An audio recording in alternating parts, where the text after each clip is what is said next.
On the coastal mudflats of Maine, Dan Harrington makes his living digging for worms. But he's not looking for just any worms. Just don't ask me to eat one.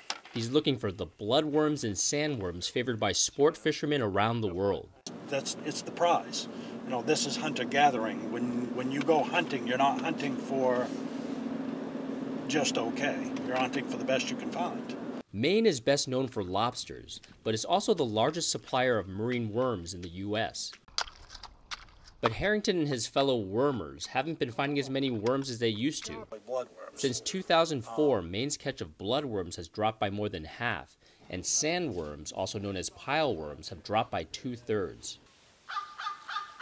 Scientists say a number of factors could explain the decline, including pollution, invasive crabs eating the worms, or changes in the marine environment. This decline is worth watching because if it continues and there's been no change in effort by fishermen, then this indicates that there is, something going on which is different than in the past, and we should be concerned about that. Stuff's not even from this coast. The shrinking worm harvest is being felt across the country.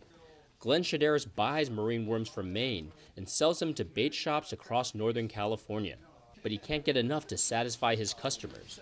At the end of the day, if I had more bloodworms and pileworms and I could meet the demands of all of my customers, that would be great for us. But right now, we'll just keep bringing in what we can, and we'll split it up as fair as we can and just try to help ourselves and our customers to the best we can. Chris FULSTER is one of those customers whose bait shop is feeling the shortage, especially now at the peak of striped bass fishing season. And if you don't have pileworms, you don't have the bait everybody wants.